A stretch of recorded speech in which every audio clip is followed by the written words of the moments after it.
ിൽ തന്നെയാണ് ഇദ്ദേഹം ഇരുന്നിരുന്നത്. അദ്ദേഹത്തിൻ്റെ സീറ്റ് 11A മുൻപിൽ തന്നെയായിരുന്നു. ഈ വിൻഡോ സീറ്റ് എയർക്രാഫ്റ്റിൻ്റെ വലതുവശത്തെ ചിറകുകൾ കടുത്തായിട്ടായിരുന്നു അദ്ദേഹം ഇരുന്നിരുന്നത്. വിൻഡോ സീറ്റായിരുന്നു. അതും കൂടിയാകണം അദ്ദേഹത്തിന് രക്ഷപ്പെടാനുള്ള സാധ്യതയായി മുന്നിൽ തെളിയുന്നത് എന്ന് മാധ്യമങ്ങളൊക്കെ നൽകുന്നുണ്ട്. എന്തായാലും വലിയ അതിശയവും അത്ഭുതവുമാണ്. ആ സമയം മനസ്ഥൈര്യം വീണ്ടെടുത്ത് നിമിഷങ്ങൾ മാത്രമേ ബാക്കി. ഇപ്പോൾ ഏറ്റവും പുതിയ ദൃശ്യങ്ങൾ നമ്മൾ മീഡിയ വണ്ണിൽ പ്രേക്ഷകർക്ക് കാണാം. CCTV ദൃശ്യങ്ങൾ. സ്വാഭാവികമായി നമ്മൾ ഇത്രയും നേരം അത് പ്രതീക്ഷിച്ചിരുന്നതാണ്. ഈ അപകടത്തിൻ്റെ CCTV ദൃശ്യങ്ങൾ ഉണ്ടാകുമെന്ന് നമ്മൾ പ്രതീക്ഷിച്ചിരുന്നതാണ്. ഇപ്പോൾ ഇതാ ഒരു ആദ്യത്തെ CCTV ദൃശ്യങ്ങൾ വന്നിരിക്കുന്നു.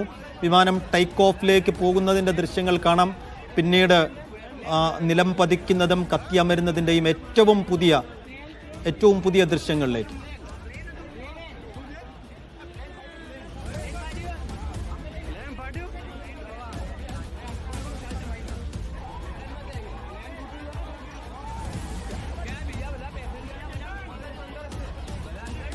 വിമാനം പറന്നുയരുന്നു. എന്നാൽ പറന്നുയർന്ന് അതിൻ്റെ ട്രാക്കിലേക്ക് എത്തുന്നതിന് മുമ്പേ തന്നെ വിമാനം താഴേക്ക് പതിക്കുന്നതാണ് കാണുന്നത്. എന്ന് വെച്ചാൽ സെക്കൻഡുകൾ മാത്രം. സുമോദ് കാണുന്നുണ്ടെങ്കിൽ ടേക്ക് ഓഫ് കഴിഞ്ഞ് വെച്ചാൽ പറന്നുയർന്ന സെക്കൻഡുകൾ മാത്രമേ നമ്മളിപ്പോൾ കണ്ടു നിൽക്കുകയാണ്. അത് തന്നെ സ്ലോ മോഷനിലെ ദൃശ്യങ്ങളാണ്. ഒരു 10 സെക്കൻഡിൽ താഴെ മാത്രമേ ആ വിമാനം എയറിൽ നിന്നിട്ടുള്ളൂ. ഈ സമയത്തിനകം ആ പൈലറ്റിനും കോ പൈലറ്റിനും ഒക്കെ എന്ത് ചെയ്യാൻ കഴിയുമെന്നുള്ള ചോദ്യം കൂടി ബാക്കിയാകും.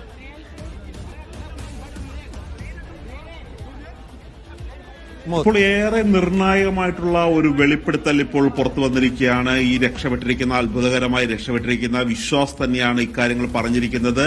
അദ്ദേഹം പറയുന്നത് 30 സെക്കൻഡ്, അതായത് ഈ ടേക്ക് ഓഫ് ചെയ്ത് 30 സെക്കൻഡുകൾക്കുള്ളിൽ തന്നെ വലിയൊരു ശബ്ദം കേട്ടു. അങ്ങനെ വിമാനം തകർന്നു എന്നുള്ളൊരു കാര്യം അദ്ദേഹത്തിന് മനസ്സിലായി എന്നുള്ളതാണ് പറയുന്നത്. കാര്യം കേവലം 30 സെക്കൻഡ് മാത്രമാണ് ഈ പറന്നുയർന്ന വിമാനം. അതിനുശേഷം വലിയൊരു ശബ്ദത്തോടുകൂടി വിമാനം തകരുകയായിരുന്നു എന്നുള്ളൊരു കാര്യം തന്നെയാണ് ഇപ്പോൾ വിശ്വാസ് കുമാർ അദ്ദേഹം ആകെ ഒരു വരി മാത്രമാണ് പറഞ്ഞിരിക്കുന്നത്. ആശുപത്രിയിലേക്ക് കൊണ്ടുപോകുന്ന വഴി ആംബുലൻസിൽ വെച്ചിട്ടാണ് അദ്ദേഹം ഇക്കാര്യങ്ങൾ പറഞ്ഞത്. അങ്ങനെയാണ് ഈ തരത്തിലുള്ള ഈ ഏതാനും സെക്കൻഡുകൾ മാത്രമാണ് ഈ വിമാനം പറന്നുയർന്ന് അന്തരീക്ഷത്തിൽ നിന്നത്. അതിനുള്ളിൽ തന്നെ വിമാനം പൂർണ്ണമായി തകരുകയായിരുന്നു. അതിന്റെ സാങ്കേതികമായി എല്ലാവിധത്തിലുള്ള നിയന്ത്രണങ്ങളും നഷ്ടപ്പെട്ടു എന്നുള്ളൊരു കാര്യം പറഞ്ഞത് മാത്രമല്ല, നേരത്തെ തന്നെ വാർത്തകൾ പുറത്തു വന്നു കഴിഞ്ഞപ്പോൾ ആ ഒരു മെയ്ഡേ സന്ദേശം നൽകിയത് കേവലം 10 സെക്കൻഡുകൾ മാത്രമായിരുന്നു ഉണ്ടായിരുന്നത്. കാരണം വിമാനം പൂർണ്ണമായി തകരുകയാണ് എന്നുള്ളൊരു മെസ്സേജ് തന്നെയാണ് ലഭിച്ചത്. മാത്രമല്ല തിരിച്ച് ആ വിമാനത്തിലേക്ക് റിപ്ലൈ നടത്താൻ പോലും ഒരു മറുപടി അയച്ചിട്ട് പോലും കൃത്യമായി ആ മെസ്സേജുകളൊന്നും സ്വീകരിക്കുന്നുണ്ടായിരുന്നില്ല. ഈ രണ്ട് കാര്യങ്ങൾ കൂടി ചേർത്ത് വായിക്കുമ്പോഴാണ് സൈഫുദ്ദീൻ നേരത്തെ പറഞ്ഞതുപോലെ തന്നെ പറന്ന് പൊങ്ങി കേവലം സെക്കൻഡുകൾ മാത്രമാണ് ആകാശത്ത്. അതിനിർണായകമായ വിവരങ്ങൾ ഇപ്പോൾ വിശ്വാസ് കുമാറിന് ഈ ലോകത്തോട് എന്ത് പറയാനുണ്ടാകുമെന്ന് ഇത്രയും നേരം നമ്മൾ സംസാരിക്കുകയായിരുന്നു. ഇത്രയും വലിയൊരു അപകടത്തിൽ നിന്ന് അത്ഭുതകരമായി രക്ഷപ്പെട്ട ഈ മനുഷ്യന് ഈ സംഭവത്തെക്കുറിച്ച് എന്തു പറയാനുണ്ടാകും ലോകത്തോട് എന്ന് നമ്മൾ തിരക്കിയതായിരുന്നു. ഇപ്പോൾ അദ്ദേഹത്തിന്റെ ഭാഗത്തു നിന്നുള്ള ആദ്യത്തെ പ്രതികരണം വന്നിരിക്കുന്നു.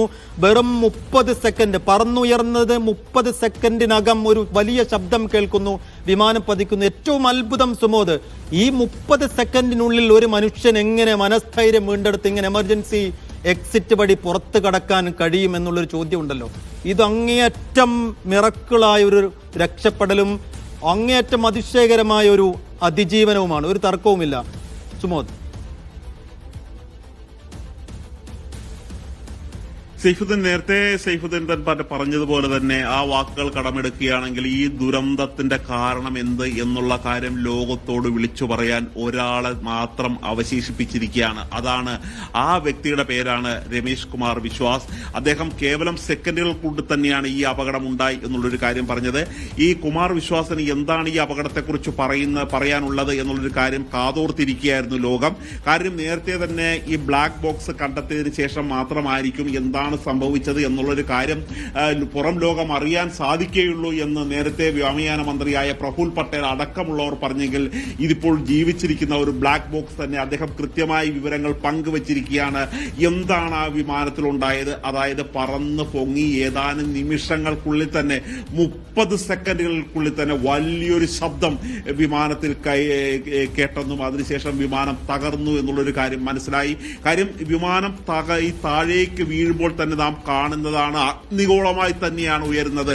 വലിയ പുക പടലങ്ങളാണ് ഉയരുന്നത്. പക്ഷെ ഒരു കാരണവശാലും ഒരാൾക്ക് പോലും ഒരു അതിജീവനത്തിന് സാധ്യതയില്ലാത്ത തരത്തിലുള്ള ഒരു വിമാനത്തിന്റെ ഒരു തകർച്ചയാണ് 650 അടി ഉയരത്തിൽ നിന്നും ഈ ഹോസ്റ്റലിലേക്ക് വീണത്. പക്ഷെ ആ കാലം കരുതി വെച്ചതുപോലെ തന്നെ രമേശ് കുമാറിനെ അദ്ദേഹം 11A സീറ്റിലുണ്ടായിരുന്നതാണ്. അദ്ദേഹം എമർജൻസി എക്സിറ്റിലൂടെ രക്ഷപ്പെടുകയായിരുന്നു. അങ്ങനെ രക്ഷപ്പെട്ട് വന്ന് അദ്ദേഹം ലോകത്തോട് ആ സത്യം വിളിച്ചു പറയുകയാണ്. കേവലം 30 സെക്കൻഡുകൾക്കുള്ളിൽ വലിയ ശബ്ദം കേട്ടു, അങ്ങനെ വിമാനം തകർന്നു എന്ന് മനസ്സിലായി. അദ്ദേഹത്തിന് ഇപ്പോൾ നെഞ്ചിലും കണ്ണിലും വലിയ തരത്തിലുള്ള ഒരു പരിക്ക് ഏറ്റിട്ടുണ്ട്. നേരത്തെ അദ്ദേഹം നടന്ന് പോകുന്നത് നമ്മൾ കണ്ടെങ്കിൽ പോലും പിന്നീട് അദ്ദേഹം ഗുരുതരമായ ഒരു ചെസ്റ്റിന്, അദ്ദേഹത്തിന്റെ നെഞ്ചിന് ഗുരുതരമായ ഒരു പ്രശ്നം ഉണ്ടായിട്ടുണ്ട് എന്നുള്ള കാര്യം തന്നെയാണ് ഇപ്പോൾ ആശുപത്രിയിൽ എത്തിയപ്പോൾ മനസ്സിലായത്. പക്ഷെ അദ്ദേഹത്തിന്റെ ജീവൻ രക്ഷിക്കാൻ വേണ്ടി ഒരു പ്രത്യേക മെഡിക്കൽ സംഘത്തെ രൂപീകരിച്ച് മികച്ച വൈദ്യസഹായം തന്നെ നൽകാനാണ് ഇപ്പോൾ കേന്ദ്ര സർക്കാർ തീരുമാനിച്ചിരിക്കുന്നത്. അതനുസരിച്ച് അദ്ദേഹം ആ അപകടം നടന്ന സ്ഥലത്തു നിന്നും കേവലം മീറ്ററുകൾ മാത്രം അകലെയുള്ള സിവിൽ ആശുപത്രിയിൽ ഇപ്പോൾ ചികിത്സയിലാണ്, ഐസിയുവിലാണ് ഇപ്പോൾ. തീർച്ചയായും മഹാത്ഭുതം, അവിശ്വസനീയം. ഏത് വാക്കുകൾ കൊണ്ടാണ് ഈ രക്ഷപ്പെടലിനെ വിശദീകരിക്കേണ്ടത് എന്നറിയില്ല.